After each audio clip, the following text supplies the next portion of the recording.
Olá, você está no canal Visão no Reino. É um canal da Igreja Batista Nacional Missionária em Macapá e que tem o objetivo de trazer um momento de edificação à igreja, de edificação aos corações. Você sabe qual é o seu foco? Qual é o objetivo da igreja? Qual é o seu objetivo de vida? O canal Visão no Reino busca trazer um pouco mais desse entendimento, tanto à igreja do Senhor, quanto àqueles que ainda buscam conhecê-lo um pouco mais. Então, desde já, fique com mais uma mensagem do nosso canal, se inscreva, curta e deixe aí um comentário. Deus te abençoe em nome de Jesus.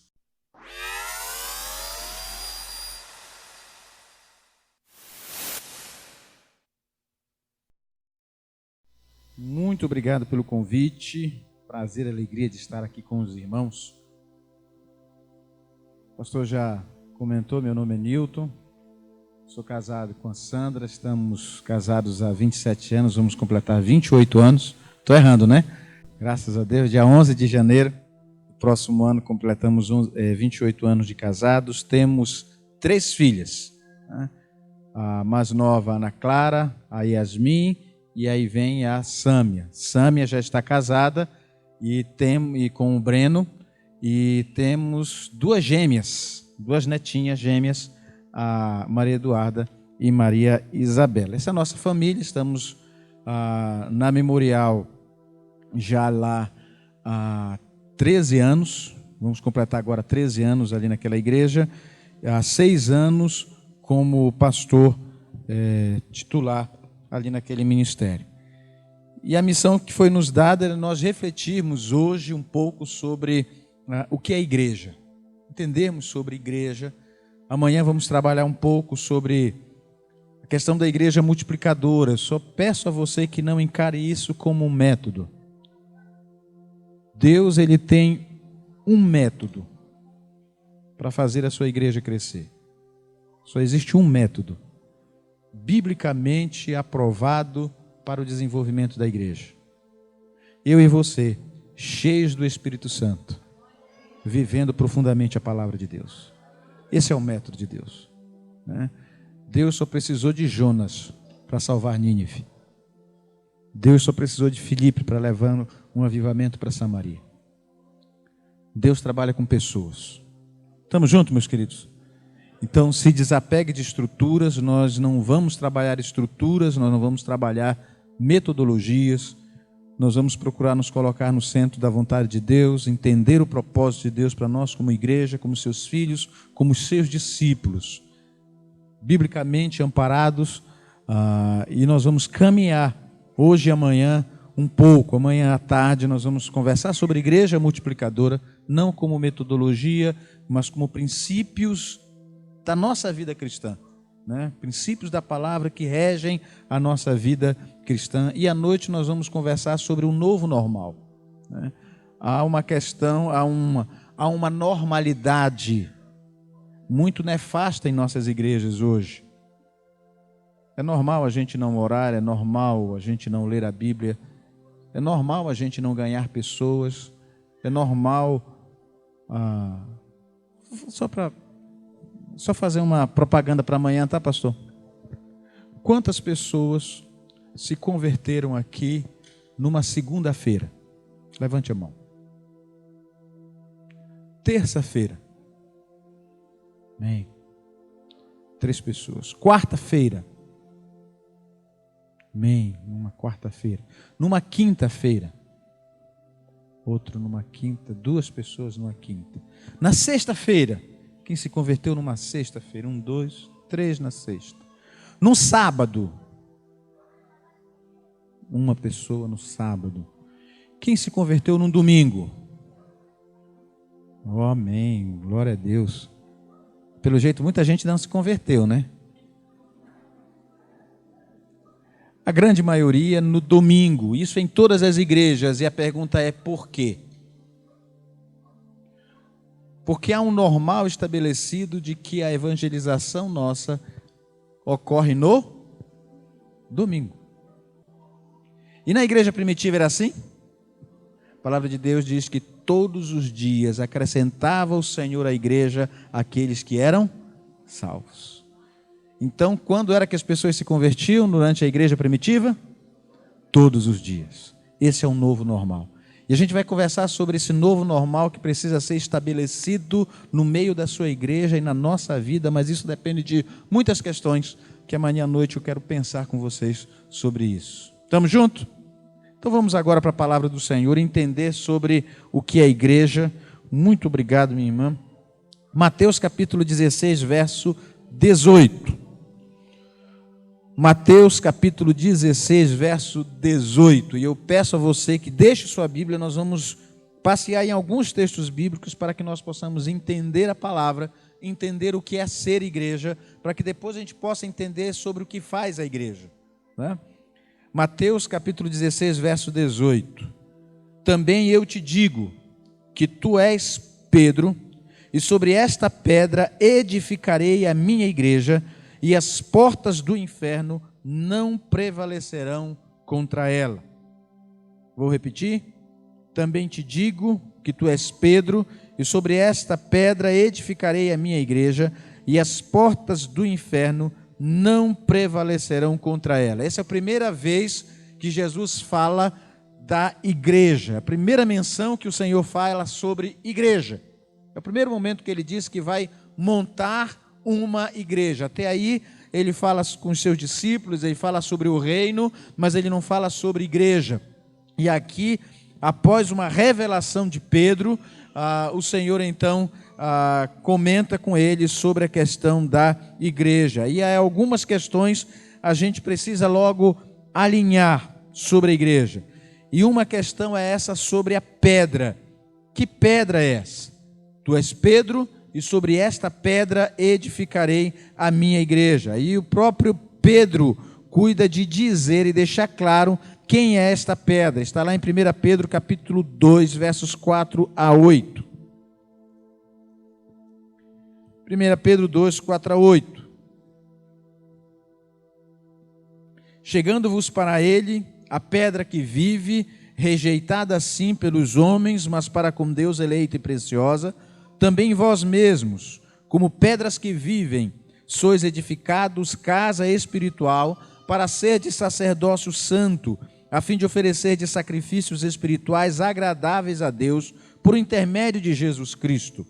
Por isso está na Escritura: eis que ponho em Sião uma pedra angular, eleita e preciosa, e quem nela crer não será de modo algum envergonhado. Para vós outros, portanto, os que credes, é a preciosidade, mas para os descrentes, a pedra que os construtores rejeitaram, essa veio a ser a principal pedra angular. E pedra de tropeço e rocha de ofensa, são estes os que tropeçam na palavra, sendo desobedientes para os que também foram postos. Amém? Quem é a pedra? Jesus. Ele é a pedra. E o próprio Pedro faz questão de dizer: olha, não sou eu a pedra, né? A pedra sobre a qual está sendo edificada a igreja é Jesus. Ele foi posto como pedra angular. Ele é a pedra que foi rejeitada. E ele é a pedra que é o fundamento e alicerce firme da igreja. É ele quem sustenta a igreja. A igreja está alicerçada sobre Jesus Cristo. Tranquilo? Né? Então Jesus Cristo é a pedra. E Jesus também fala aqui sobre a propriedade. Ele diz: eu edificarei a minha igreja. A minha igreja. E eu vou dizer uma coisa para os irmãos: não fale mal da igreja. Não fale mal da igreja. Mas por quê, pastor? Porque a igreja é noiva de Cristo. E o noivo pode não gostar de ouvir o que você está falando sobre a noiva dele. Não é verdade? Já parou para pensar nisso? E esse nosso noivo é ciumento, ele é amoroso, ele é zeloso, ele cuida da sua igreja, ele ama a sua igreja. Então não fale mal da igreja, não fale mal em absoluto de qualquer igreja, porque a igreja é noiva do Senhor Jesus. E o noivo zela pela sua igreja, e o noivo cuida da sua igreja, o noivo ama a sua igreja, e a sua noiva está aguardando o tempo em que será unido definitivamente a ela. Qual o significado da palavra igreja? Igreja é comunidade. Existe um significado popular, né? Hoje em dia, essa palavra se ressignificou e também se refere a um lugar, não é isso?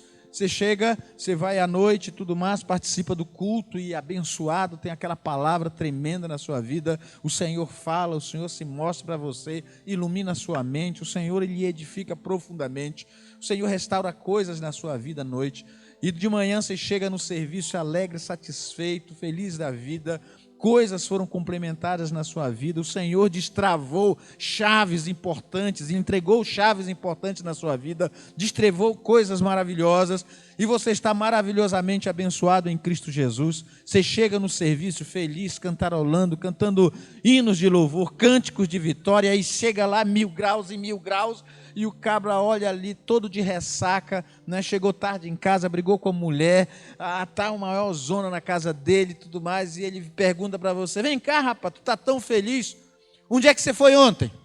O que é que você vai dizer? Fui na igreja. Não é assim? Então igreja virou também tem um sentido de lugar. Aonde nós vamos? Isso é um sentido popular. Mas biblicamente e teologicamente, igreja não é lugar, igreja é uma comunidade. Eclesia, que é o nome grego para esta palavra que foi traduzida como igreja, era uma palavra utilizada naquela época porque os gregos se reuniam em assembleia para tratar as questões da comunidade e eles juntavam ali na praça aquela eclesia, aquela reunião, aquela assembleia para tratar assuntos importantes acerca da cidade. E ali se resolviam as coisas. O Senhor Jesus disse, olha, eu vou edificar a minha eclesia, a minha igreja, a minha comunidade, né? Então, igreja é comunidade, é um juntamento, é um grupo de pessoas, um ajuntamento de pessoas redimidas pelo sangue do Cordeiro, que se reúnem com o propósito de coletivamente adorar a Deus, praticar os mandamentos recíprocos e cumprir o propósito de Deus ao criá-la. Isso é ser igreja. Igreja é eu e você e nada mais. Amém? Grave isso. Igreja é eu e você. Igreja somos nós. Igreja não é só eu. Só eu posso ter comunhão com Deus. Entra no teu quarto, tranca a tua porta, fala com o teu pai em secreto. O teu pai que te vê em secreto vai te recompensar. Não é isso que diz a palavra? Mas eu não sou igreja. A palavra de Deus diz, quando estiverem quantos reunidos em meu nome? 2 ou 3 reunidos, aí nós somos igreja. Amém? Nós só somos igreja quando somos comunidade. Deus, Ele vive em comunidade. Deus existe em comunidade. Quando Ele foi criar o homem, Ele diz, façamos o homem a nossa imagem e semelhança, e Ele fala no plural. Pai, Filho e Espírito Santo existem, o Deus, a divindade existe em comunidade. E Deus nos criou para vivermos em comunidade. Esse negócio, não, eu vou ser crente sozinho em casa, larga a mão disso, isso é coisa de rebelde que não quer submeter à palavra do Senhor Jesus. A igreja vive em comunidade. Igreja é eu e você. Igreja não é eu só, somos juntos. É no aprendizado da convivência com os meus irmãos de fé, em diferentes estágios de desenvolvimento espiritual, trato de caráter, personalidade, temperamento, que eu evoluo como cristão. Não existe ninguém aqui que é um projeto acabado de Deus. Ou Deus não tem mais nada para fazer na sua vida? Na minha ainda tem muita coisa. Eu não sou um projeto acabado de Deus. Deus não fez na minha vida tudo o que Ele poderia fazer.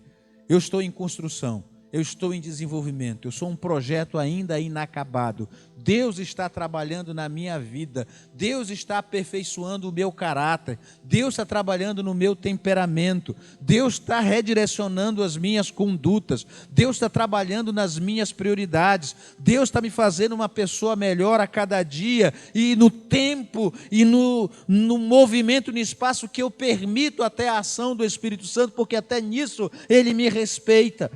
Ele me respeita, o Espírito Santo está trabalhando na minha vida. Então todos nós somos projetos inacabados. Todos nós que estamos hoje aqui, estamos em processo. Você concorda com isso? Amém? né? Então você está em processo. Agora não se esqueça que o seu irmão que frequenta esta igreja, que faz parte dessa comunidade, também está em processo. Deus também está trabalhando na vida dele. Deus está também aperfeiçoando a vida dele. Tem coisas na vida dele que ele não teve ainda vitória, assim como tem coisas na sua vida que você ainda não conseguiu superar. Tem fraquezas que você não conseguiu superar, vencer, né? Que você conseguiu eliminar, não conseguiu ainda eliminar da sua vida, nas do seu irmão também tem. Então nós precisamos olhar uns para os outros como pessoas em processo. E a beleza da igreja é justamente isso.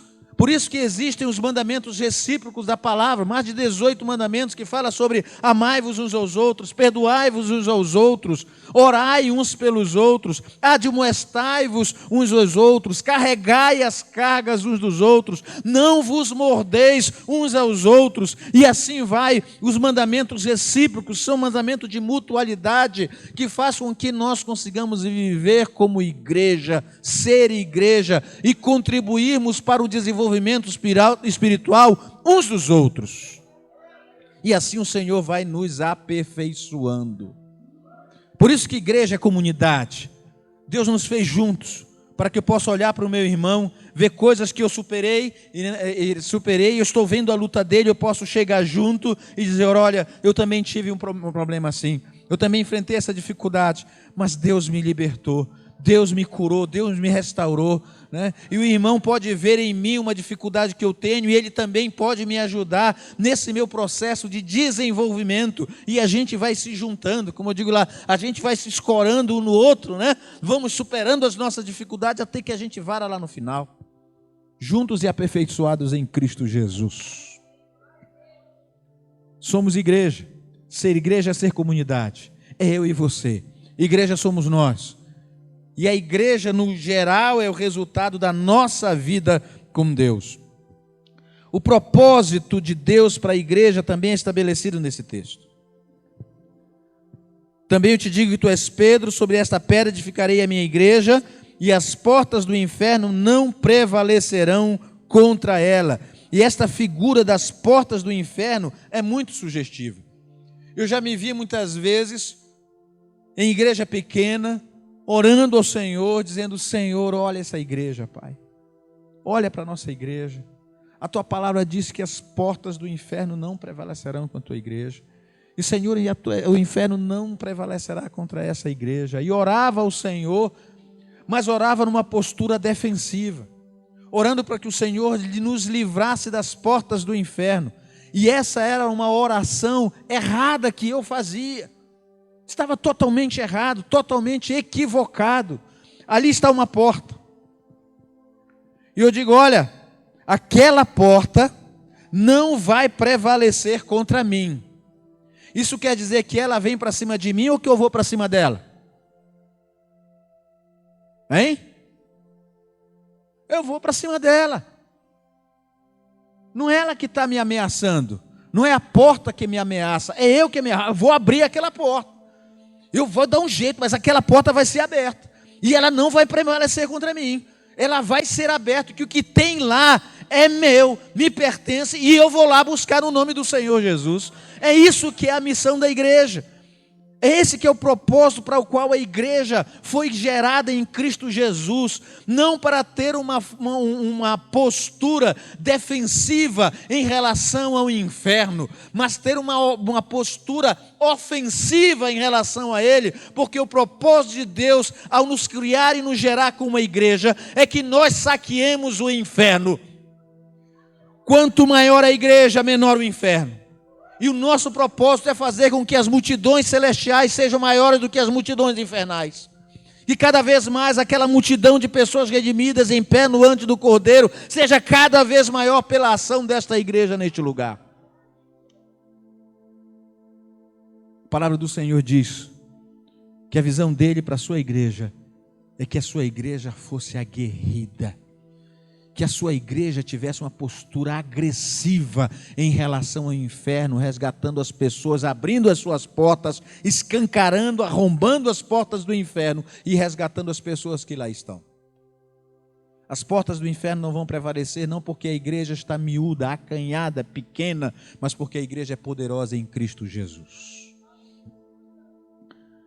A igreja não é refém do inferno, o inferno que está à mercê da poderosa comunidade chamada igreja. No ID, a declaração poderosa de Jesus. Jesus começa a grande comissão dizendo: ei, eu tenho um negócio para dizer para vocês, presta atenção para mim.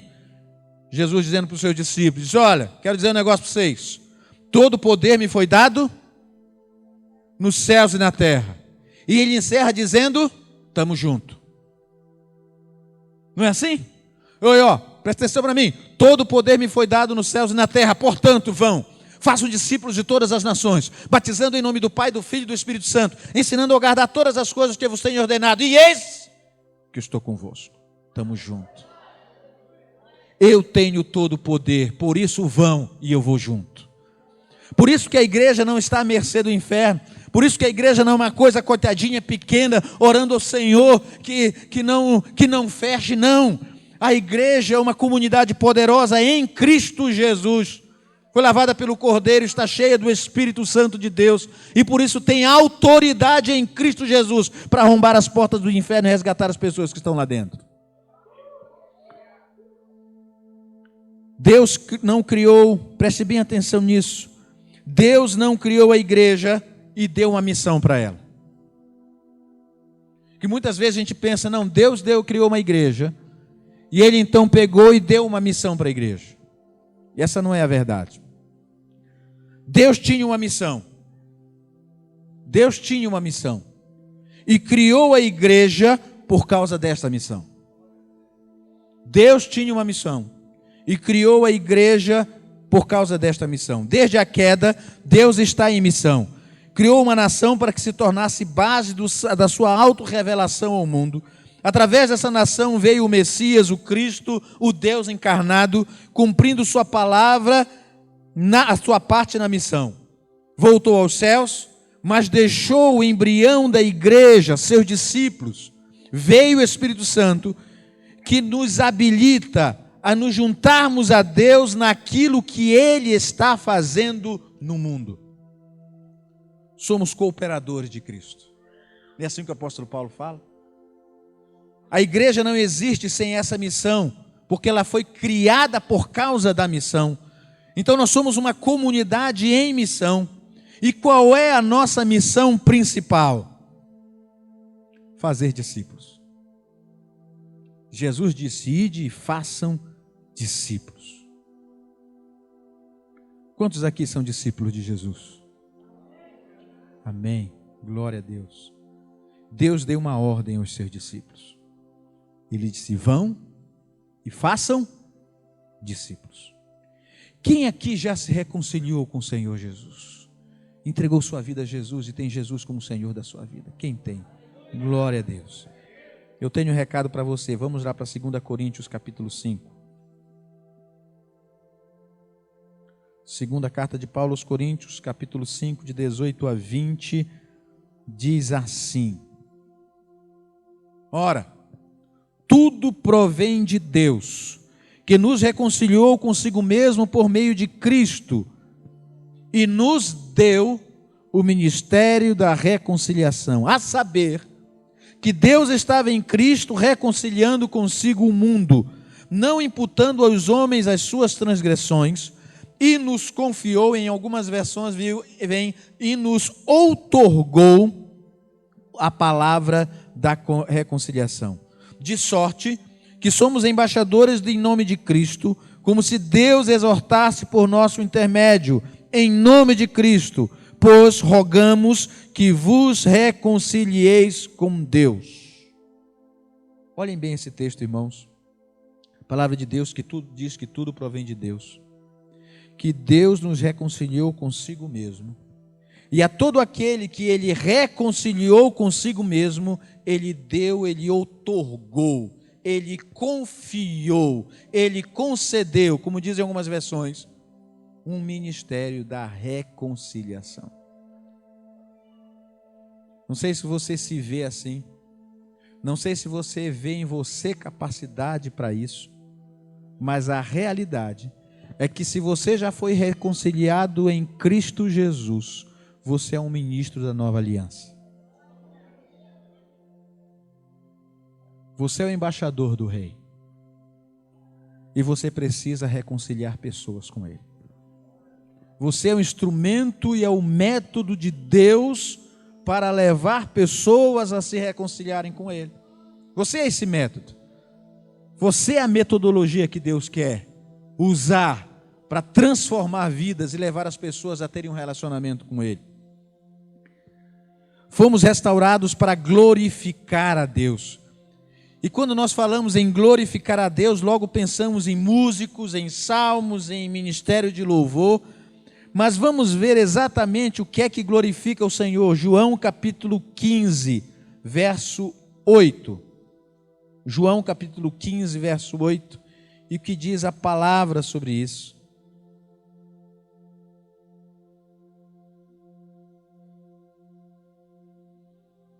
Nisto é glorificado meu Pai, em que deis...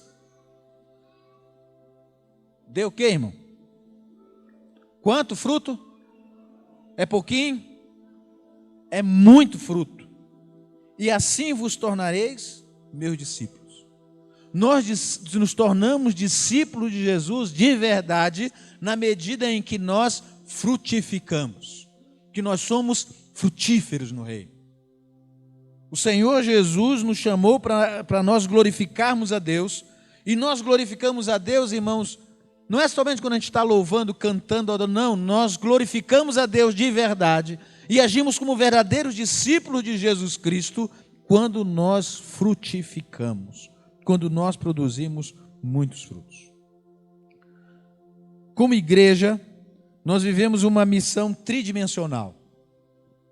Em relação a Deus, precisamos glorificar o Senhor. Em relação a uns aos outros, nós precisamos nos edificar em Cristo Jesus. E em relação ao mundo, nós precisamos alcançar os perdidos. Amém? Qual é o problema? O problema é que nós transformamos isso em departamentos. E aí tem uns que adoram, tem outros que trabalham a diaconia, que trabalham a visitação, e tem outros que evangelizam. Não é mais ou menos assim? E aí nós nos especializamos em áreas na igreja, nós departamentalizamos a nossa fé. E assim vai, olha pastor, você gosta de orar, vai para o ministério de oração. Aí aquele grupinho é responsável pela oração. É o ministério de que gosta de cantar? Ministério de louvor. Gosta de tocar? Ministério de louvor. Você gosta de evangelizar? Para o ministério de evangelização. Você gosta de visitar? Ministério de discipulado e visitação. Aí o que acontece? O pessoal do louvor não discipula. O pessoal do discipulado não ora. O pessoal da oração não faz evangelismo. E aí nós criamos departamentos e nos tornamos especialistas naquilo que é a missão tridimensional da igreja, a missão total da igreja. E eu, como igreja, eu preciso desenvolver todo esse trabalho. Minha esposa estava com dor, era no joelho naquela vez que a gente foi no fisioterapeuta, né? Dor no joelho. Nós fomos lá no fisioterapeuta, ela deitou lá na maca, aí ele pegou umas agulhinhas e foi furar o joelho. Vocês acham que ele fez isso? Ele foi furar a orelha dela.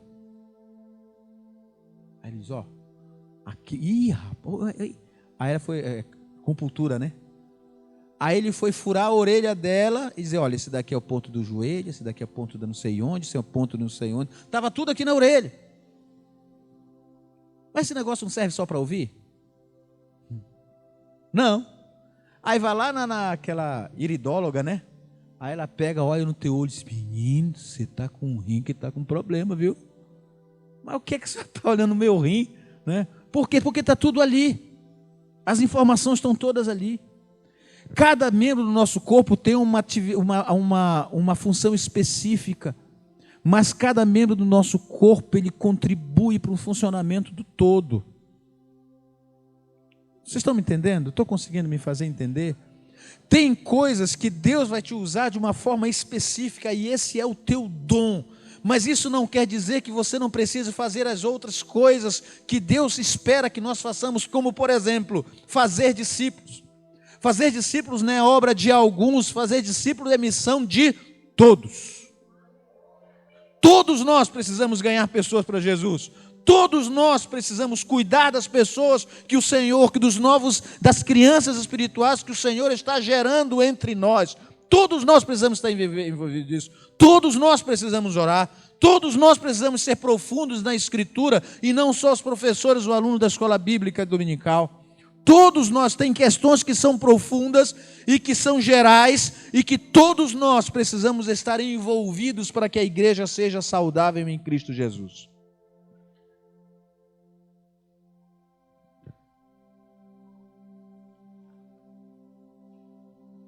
Eu sou igreja. E como igreja, eu preciso viver a integralidade da sua missão. Eu tenho que adorar a Deus diariamente, eu tenho que ajudar a edificar meus irmãos de fé, eu tenho que ganhar os perdidos.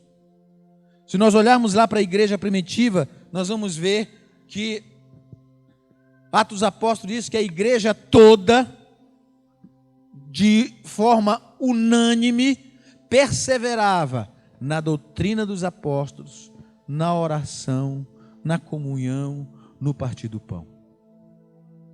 Eles viviam com singeleza de coração. O Espírito Santo operava milagres e maravilhas no meio deles. E o Senhor acrescentava à igreja todos os dias aqueles que iam sendo salvos. Agora, se você reparar esse texto, você vai ver que a palavra todos e unanimemente aparece várias vezes.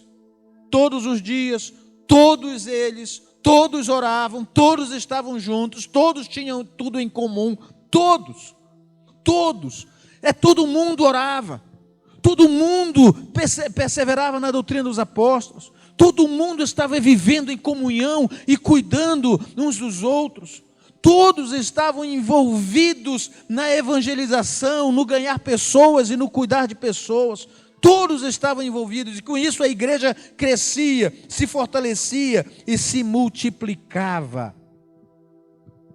Enquanto na igreja primitiva era todos, na igreja dos nossos dias são alguns. Alguns oram, alguns leem a Bíblia, alguns vão para a EBD, alguns evangelizam, alguns cuidam e muitos abandonam a fé todos os dias. Enquanto eu não entender que eu sou igreja, nada na igreja vai mudar. Existe um princípio, irmão, chamado um princípio hologrâmico. O pessoal da complexidade, do pensamento da complexidade, eles trabalham isso. O que é que diz esse princípio hologrâmico?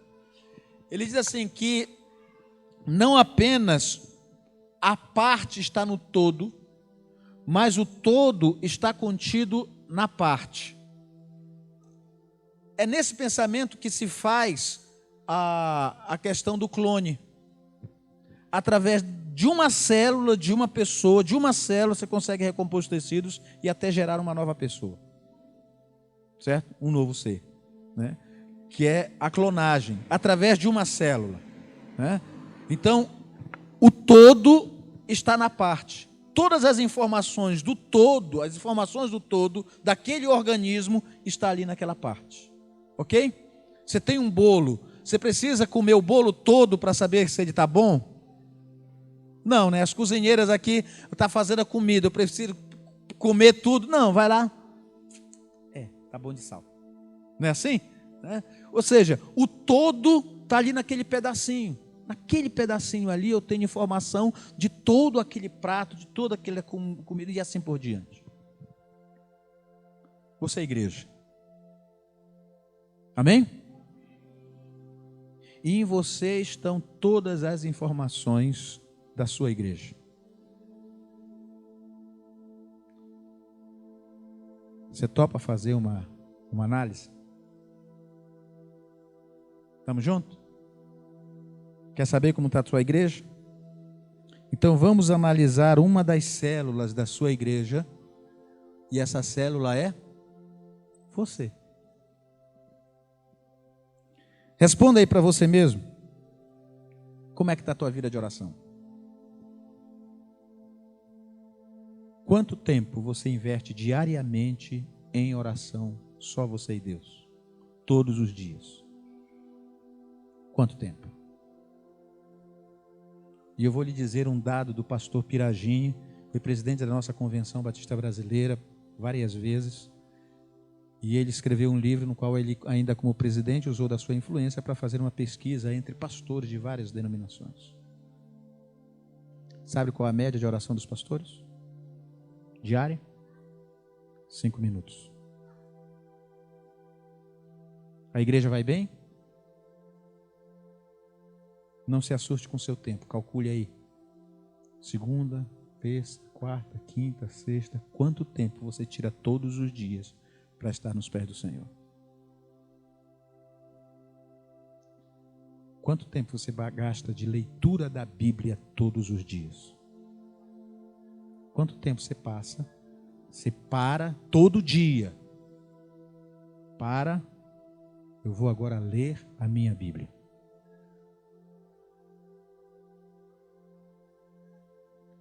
Quantas vezes por semana você jejua?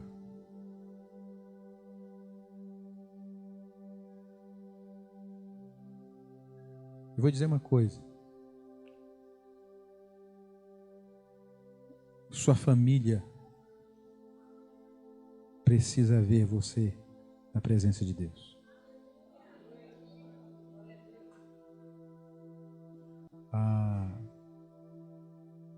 Passei uma experiência, eu passei a orar toda madrugada. Eu ia para a sala, orava. O meu discipulador, ele é lá de São Paulo, pastor Marcelo Toschi. E depois que começamos o discipulado, eu comecei uma vida de oração mais intensa do que eu vivia.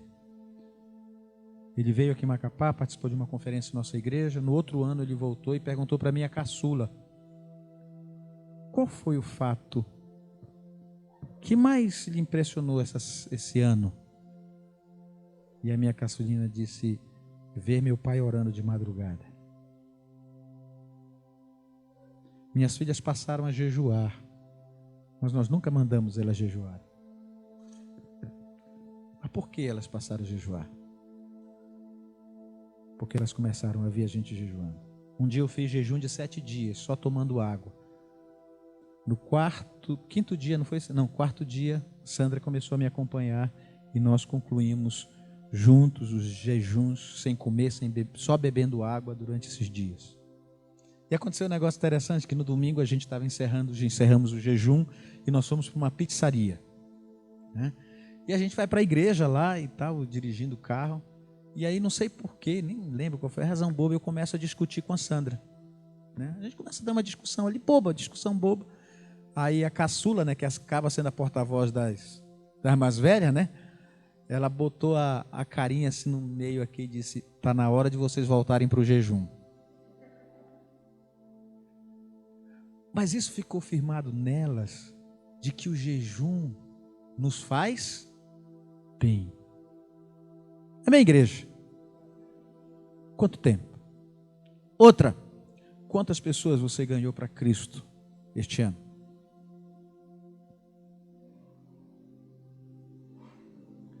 Quantas pessoas você está discipulando, cuidando, vida na vida?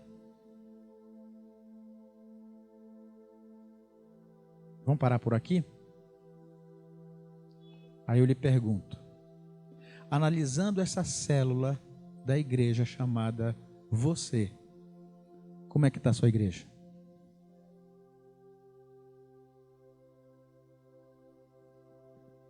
Não diga que na igreja não ora enquanto você não começar a orar. Não diga que a igreja não jejua enquanto você não começar a jejuar. Não diga que a igreja não estuda a palavra enquanto você não for profundo nela. Não diga que a igreja não evangeliza enquanto você não estiver ganhando pessoas para Cristo. Não diga que a igreja não cuida das pessoas enquanto você não estiver discipulando também. eu ouvi uma frase de um pastor que dizia, uma pergunta tipo essa: quantas pessoas você ganhou para Jesus através da sua influência pessoal? E eu fui perguntar para mim mesmo isso. E descobri que eu não ganhava ninguém. Por quê? Né? Essa pergunta começou a me bater porque lá na igreja, quando eu assumi a igreja, eu fiz uma proposta para os irmãos. Meus irmãos, Jesus não batizava. Quem batizava eram os discípulos. Paulo não batizava. Inclusive ele diz, olha, eu não batizei ninguém, senão fulano, beltrano, ciclano, da família de... Mas só, quem era que batizava? Os seus discípulos. Então eu vou dizer uma coisa para vocês. Quem ganhar e cuidar, batiza. Fechou? Fechou. O que aconteceu? Eu comecei a não batizar ninguém. Né? Às vezes eu descia na piscina, os meus discípulos batizavam, mas eu não batizava ninguém. Eu estava cumprindo o IT através da minha... Eu dizia, não, mas eu prego e as pessoas vêm na frente. Sim, mas quem evangelizou não fui eu. Às vezes as pessoas já foram até decididas para a igreja, né? E eu estou levando os louros do trabalho dos irmãos. Eu estou conseguindo me fazer entender? Amém? A minha influência pessoal, eu não estava gerando discípulos para o Senhor Jesus, eu não estava ganhando ninguém. Esse negócio precisa mudar. E aí eu comecei a me aproximar de pessoas não crentes. Eu comecei a formar amigos, a me envolver com pessoas.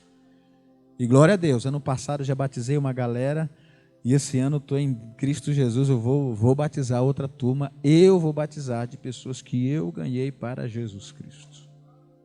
Estou dizendo isso para me gloriar, estou dizendo para vocês que nós caímos na armadilha de nos isolarmos em nossas amizades cristãs e esquecermos que tem um mundo que precisa ser alcançado para Jesus. E isso não vai ser feito através de conferências, nem de programas ou metodologias da igreja. As pessoas dos meus círculos de amizade só vão ser ganhos através da minha influência pessoal, através de uma vida profunda com o Senhor Jesus. Hoje nós temos um trabalho forte de evangelismo pessoal meu. Né? Pastor, amanhã a gente vai falar um pouco sobre, né, o trabalho. Eu tenho um grupo de apoio um trabalho de jiu-jitsu, né? E através desse trabalho de jiu-jitsu eu tenho evangelizado e ganhado pessoas para o Senhor Jesus, né? Várias pessoas, já tive a oportunidade de batizar, já teve pessoas que hoje já assinaram lá papelzinho lá na igreja dizendo que aceitaram a Jesus. O Mateus aceitou Jesus esse ano, né? Fruto desse trabalho. Agora o Jean, já depois do testemunho ontem que eu contei lá, palavra que eu compartilhei depois do treino, ele me procurou, disse, pastor, domingo eu vou na igreja, disse, amém, bora junto, estamos junto, né? Compartilhando o evangelho de Cristo. Agora é fácil? Não. Eles já me apagaram ontem, quase que um me apaga, né? Se eu não bato rápido, ele me apagava, né? Eu estrangulei ele no mesmo tempo que ele me estrangulou, né? Só que o dele pegou um pouquinho antes, e eu estava apertando o pescoço dele, apertando o meu, e disse, eu vou apagar primeiro, aí eu bati, né? Não tem pena, já arrebentaram, estou com o joelho, o ligamento colateral medial está rompido, não tenho mais esse ligamento, fazendo força muscular, já estalaram o meu braço, já me apagaram, já rompi essa musculatura daqui da virilha, né? Já arrebentei esse joelho também, mas a gente vai louvando, dando glória a Deus e ganhando para Jesus, né? Depois de toda aquela onda toda, a gente faz o círculo ali, eu compartilho a palavra, a gente ora junto, né? E a gente vai vivendo a palavra de Deus. Igreja somos nós, igreja é eu e você. E a vida e fortalecimento espiritual da igreja depende da minha vida e do meu fortalecimento espiritual. É a minha vida com o Senhor Jesus. Agora, irmãos, para encerrar essa palavra, tem uma coisa que nós perdemos de vista, é sobre aquilo que nos alegra, a alegria do cristão. De onde vem a alegria do cristão? Eu queria que você abrisse a sua Bíblia em 1 João, capítulo 1, a primeira epístola de João, capítulo 1. E esse texto é tremendo.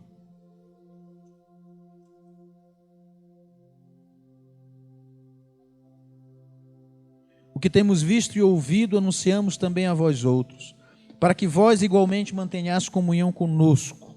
Ora, a nossa comunhão é com o Pai e com seu Filho Jesus Cristo. Vocês estão lendo aí? Estas coisas, pois, vos escrevemos, para que... O que é que diz aí? Para que o quê? O verso 4. Para quê? Para quê? Alegria de quem? Olha só esse negócio. O apóstolo está dizendo: irmãos, o que vimos e ouvimos, isto vos anunciamos, né? Aquilo que nós conhecemos do verbo da vida e tudo mais e tal, aquilo que nós vimos, isso vos anunciamos, para que nós tenhamos comunhão com o Pai, né? Tenhamos comunhão convosco, vocês tenham comunhão conosco e nós tenhamos comunhão com o Pai, certo? Porque primeiro as pessoas vão ter comunhão conosco e depois elas vão conhecer o Pai, tá certo? Tudo bem? Então aí a gente conversa mais sobre isso amanhã à tarde, mas vocês tenham comunhão conosco e nós temos comunhão com o Pai, certo? Essas coisas vos anunciamos para que a nossa alegria seja completa. Olha o que o apóstolo está dizendo. Rapaz, eu estou compartilhando Jesus com vocês, não é para que vocês tenham uma alegria completa. Eu estou compartilhando o evangelho de vocês, daquilo que eu vivi com o Senhor Jesus, daquilo que eu ouvi do Senhor Jesus, daquilo que eu presenciei com o Senhor Jesus, para que a minha alegria seja completa. Irmãos, a verdadeira alegria do cristão não está na hora do louvor, não está na hora da oração. A verdadeira alegria no cristão está quando ele vê aquela pessoa que estava perdida, que estava com a família dele desgraçada, toda arrebentada, toda estraçalhada, aquela pessoa que dizia que não tinha mais jeito para ele, aquela pessoa que estava até pensando em se matar, aquela pessoa que estava com a vida toda destruída, vai lá para frente, levanta a mão, vai lá para frente, e um dia ele chega e diz: olha o seguinte, a minha vida estava assim, assim assada, eu estava perdido mesmo, eu não sabia mais o que ia fazer, minha família estava toda destruída, mas uma coisa, olha, um dia, qual é o seu nome? Um dia eu conheci o Elno. Elno conversou comigo. Ele compartilhou do Evangelho de Cristo. Eu abri meu coração. Eu aceitei a Jesus. E a minha vida mudou. Deus restaurou a minha casa. Deus restaurou a minha família. Eu abandonei as drogas.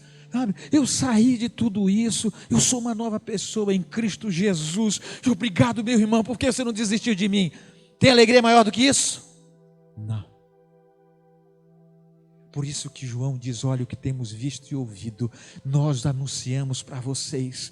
O que nós entendemos do verbo da vida, nós não retemos nada da nossa experiência com o Senhor, para que vocês tenham comunhão conosco. E nós temos comunhão com o Senhor Jesus, mas nós fazemos isso para que a nossa alegria, ela seja completa. E sabe por que essa alegria é tão poderosa? Porque é quando nós juntamos o propósito de Deus a nosso comportamento, a nossa conduta. E quando a nossa conduta está totalmente associada ao propósito de Deus e nós cumprimos a missão dele, e a alegria do Espírito Santo é completa. Você quer experimentar essa alegria? Torne-se um discipulador. Pastor, como é que eu me torno um discipulador? Comece a viver o evangelho de verdade na sua vida. Comece a ser um homem e uma mulher de oração. Comece a buscar a palavra de Deus todos os dias. Comece a jejuar de vez em quando. Comece a exercer a sua influência com os amigos, meus amados. Pastor, já fui embora meu horário, né? Deus misericórdia. Meus irmãos, o mundo está cheio de púlpito, está cheio de pregação. Ele quer conhecer pessoas verdadeiramente cheias do Espírito Santo. Ele quer conhecer a gente. E sabe por que a gente está ganhando tanta gente lá, as pessoas estão sendo impactadas? Porque ele conhece minha esposa. Eles conhecem o meu relacionamento com ela. Eles conhecem as minhas filhas. Eles conhecem o meu relacionamento com as minhas filhas. Sabe quem são as minhas filhas? Eles convivem com a gente. né? Eles olham para a nossa casa, olham para a nossa família, e eles veem Deus. Eu estou dizendo isso porque eles têm falado isso. Eu não estou falando isso para me glorificar, para me gloriar. Eu não presto. Sem a graça e a misericórdia da minha Deus na minha vida, eu não valo nada. Mas é quando a gente se coloca debaixo da cruz de Cristo, da dependência do Senhor Jesus, e permite que Ele faça as coisas que Ele quer fazer em nós e através de nós, é que nós viramos alguma coisa, pela graça de Deus. Amém, igreja do Senhor? O que é a igreja? Igreja somos nós. Somos nós com um propósito. O propósito de influenciar pessoas a um relacionamento com Jesus, através de uma vida intensa na presença dEle. Amém? Feche os seus olhos, curva a sua cabeça, vamos orar. Primeiro eu quero que você peça perdão. Como é que tem sido sua vida de oração? Intimidade com Deus. Sua vida de estudo da palavra diária, seu devocional. Sem isso, meu irmão, não tem nada que nós possamos fazer.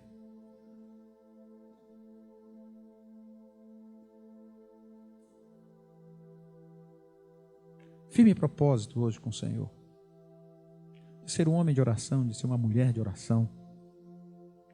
De ser um homem da palavra, uma mulher da palavra.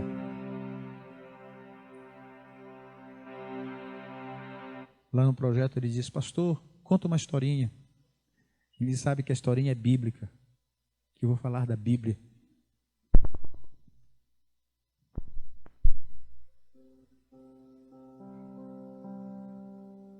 Pense agora em 3 pessoas que você conhece, que não são crentes, ou que estão afastadas da igreja, não estão em igreja nenhuma.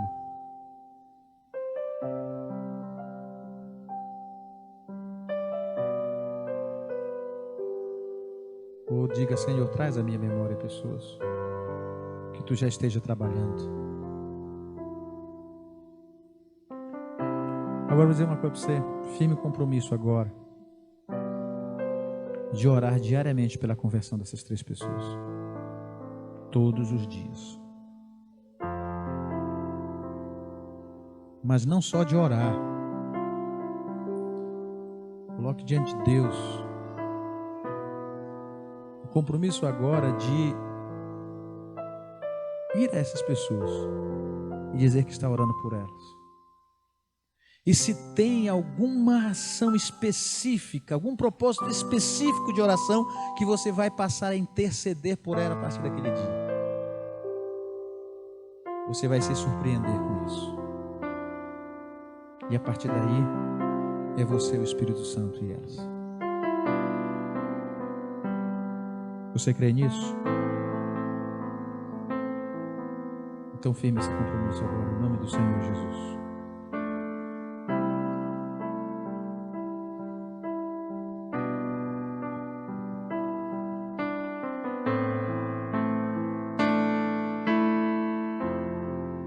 Senhor Deus, estamos como tua igreja aqui reunidos, Senhor. Tu conheces a cada um de nós pelo nome. Nos tem escrito no livro da vida. Senhor, em misericórdia, transformou nossa vida. Nos fez tua igreja. E nós que não éramos nada, Senhor, hoje somos sacerdócio real. Nós somos uma nação escolhida.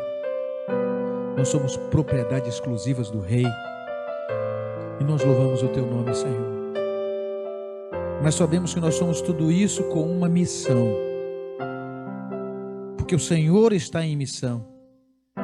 E o Senhor quer que nós nos juntemos a Ti naquilo que Tu estás fazendo no mundo.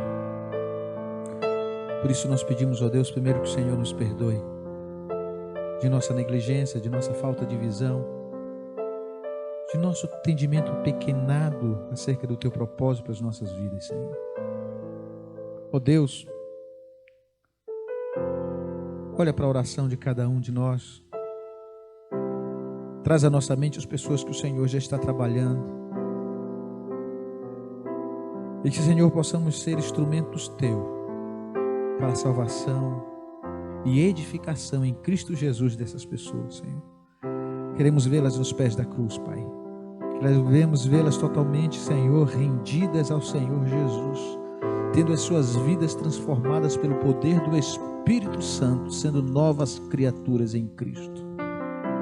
Cremos no Teu poder, no Teu santo poder, e nós queremos nos juntar a Ti naquilo que Tu estás fazendo, Pai, no nome do Senhor Jesus. No nome do Senhor Jesus. Amém. Diz, pastor, eu não me vejo como um ganhador de almas. E você está certo. Porque isso é negócio para gente cheia do Espírito Santo. Então, se você quiser entrar nesse negócio, só tem um jeito. Se encha do Espírito. Torne-se profundamente espiritual. E aí sim, você vai ver o que Deus vai fazer através da sua vida. Deus abençoe. Pastor.